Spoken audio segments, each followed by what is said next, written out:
जिल्लत सहेंगे चाहने वाले, जानिसार कार्यकर्ता और पुटली ले गया। अब समझ जाओ, तो ऐसी ये स्थिति हो चुकी है। अब ये घर जाकर मोहल्ले में, होटलों में, गली में क्या मुंह दिखाएंगे। इन्होंने जो है तो समाज से हरीश रावल के लिए दगा किए, गद्दारी किए कि जो मुस्लिम उम्मीदवार का अपना एक मुद्दा था तो वो छोड़कर इन्होंने हरीश रावल का समर्थन करे। दूसरी बात यह है कि कांग्रेस पक्ष से इन्होंने उसका साथ छोड़कर जो है तो हरीश रावल के साथ उनकी बगावत में शामिल हो गए। तीसरी बात जो है कि महाविकास आघाड़ी से भी जो है तो इन्होंने दगा करे, हरीश रावल के साथ खड़े रह गए। तो इतने सब दगा पे दगा करने के बाद में भी हरीश रावल ने अपना विड्रॉवल लिया है। उनका तो भला हो गया, कार्यकर्ता का क्या। ये मैं आपकी खिदमत में सवाल रखना चाहता हूँ। ये एक महत्वपूर्ण मुद्दा है कि अच्छा, मैंने एक वीडियो में ये बात भी कहा था कि चेलू चपाटे राजीनामे दे रहे, लेकिन हरीश रावल ने ना राजीनामा दिया, ना पक्ष ने, पार्टी ने उनको उनकी हकालपट्टी की है। तो अब तो उनका मकाम तो बना रहा हरीश रावल का, और उन्होंने जो है तो फॉर्म विड्रॉ करके एक एहसान भी कर दिया राजू एकड़े पर, कांग्रेस पक्ष पे, कि भाई मैंने आपकी बात रखा हूं। लेकिन जो कार्यकर्ता ने राजीनामे दिए थे आका को खुश करने के लिए नजराने में, उनका क्या बनेगा, ये एक सवाल मैं आपके सामने रखना चाहता हूं। अभी एक और बात मैं आपके सामने रखना चाहता हूं कि समाज में ठगों की कमी नहीं है, एक ढूंढो तो हजार मिलते हैं, है ना गालिब का शेर। तो ऐसे ही ठग, गद्दार, अभी दो भाइयों की कहानी मैं आपको सुनाता हूं, आसिफ सेठ और डॉक्टर अमीन। ये दोनों का दादा एक चचाचा भाई है। एक जो है तो राजू एकड़े के प्रचार प्रसार में लगा हुआ, दूसरा जो है हरीश रावल को कंधे पे लेकर घूम रहा था। अब इन्होंने क्या करे, कई हजार लोगों को बाबा की दरगाह पर चादर चढ़ाने के बहाने जमा करे, पूरा जुलूस हजारों लोगों का इकट्ठा करे और दूल्हा बना दिए हरीश रावल को। अब उन्होंने शक्ति प्रदर्शन करे, उनको तो 50 खोके एकदम होके सब बढ़िया लाइफ सेट हो गई। अब इनका क्या, अब इनका भी जरा चीरहरण कर लेते। तो इनके बारे में ऐसा बताया जाता सेठ साहब के बारे में कि इनके अवैध धंधे, वर्ली मटका, पत्तों के क्लब और ना जाने क्या क्या रह चुके हैं। और ये जो है तो सिर्फ राजनीति, जब इलेक्शन आता है तभी बिल से बाहर निकलते हैं। इन बिटवीन कोई अगर इनके पास मदद के लिए, कोई दंगे फसाद या कोई भी जैसा जाति मसला या कोई भी मदद के लिए अगर चले जाए तो वो मना कर देते कि भाई हम राजनीति से दूर है। लेकिन किस तरह ये समाज को बेचने का होलसेल में काम करते हैं। अब उनको भी 50 खोखे में से कितने मिले, 5 पैसे मिले, 5 रुपए मिले, उन्होंने भी मतलब बताना चाहिए। दूसरी चीज जो ये सेठ के बारे में मुझ तक जानकारी पहुंची है कि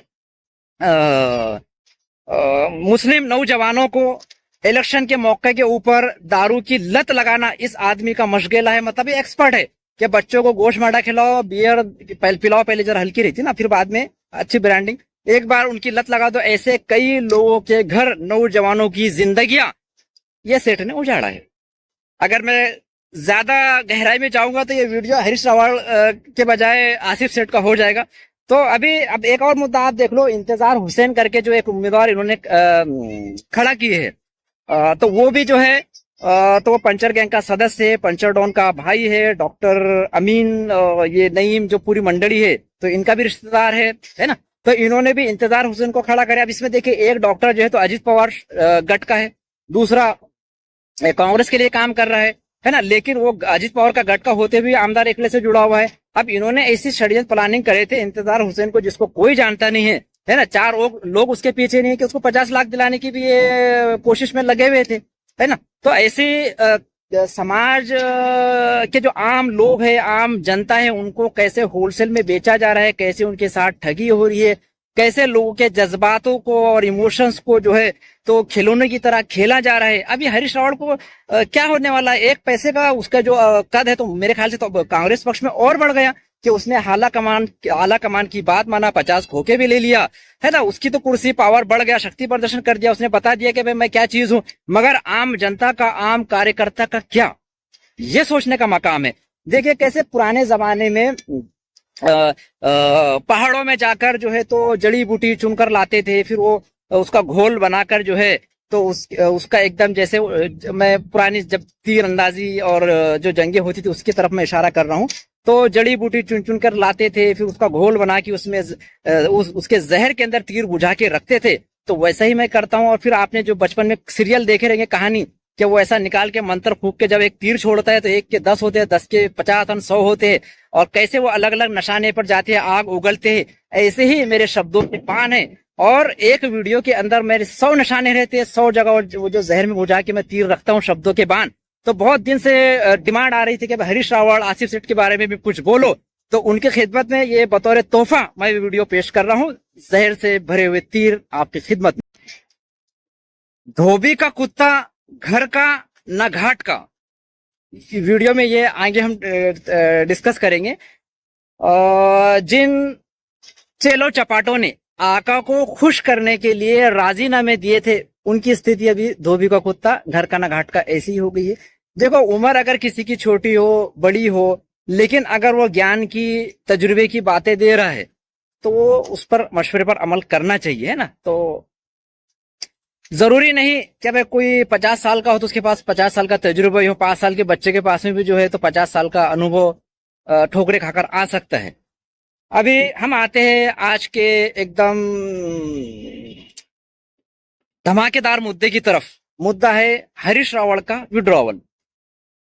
सुबह से क्या, हमेशा से मतलब मेरी बारीक निगाह लगा के रखा हूँ। बुल्ढाना जिला मुझे हथीली में दिखता है, तो पहले तो मैं घटनाक्रम बता देता हूँ कि क्या क्या घटना घटी शॉर्टकट में। कि जो इनके कार्यकर्ता है, समर्थक है, ये सुबह से ही 7 बजे से जाकर इनके दरवाजे पे बैठ गए। सूचना मिली कि आदमी फरार, लोगों के दिल में दिल नहीं। फोन करे, फोन स्विच ऑफ, फिर संपर्क करके माफी मांगने लगे, पे मुझे माफ कर दो। फिर बाद में जो है तो किसी तरह आमने सामने लाकर बैठाकर जब मीटिंग हुई तो चर्चा यहां तक पहुंची कि भाई मैं आत्महत्या कर लेता तुम अगर जबरदस्ती करोगे। लोग मिन्नतें कर रहे, समाजतें कर रहे कि भाई हमने समाज से और सभी चीजों से समझो बगावत करके आपको जो है तो समर्थन दिया है, आपके पीछे हम खड़े हैं, हम आपके चाहने वाले हैं। तो आदमी ने जब ऐसी बात कह दिया कि मैं आत्महत्या कर लेता हूं, तो अब कार्यकर्ता भी क्या करेंगे, है ना। तो खैर बिल आखिर विड्रॉवल हो चुका है। और खबरें ऐसी भी आ रही थी कि भाई हरीश रावल को जो है तो संचिति ने राजू एकड़े को गिराने के लिए खड़ा किया, एक ऐसी खबर थी। दूसरी अभी ऐसी खबर आ रही है कि 50 करोड़, 50 खोके एकदम ओके, 50 करोड़ लेकर जो है तो इन्होंने अपनी उम्मीदवारी वापस ली है, ऐसी भी सूचना आ रही है। अब मैं सवाल ये पूछना चाहता हूं, तो अभी जो 50 करोड़ रुपए में से 5 रुपया भी जो है तो चेले चपाटे कार्यकर्ता के हिस्से पर आने वाला है क्या?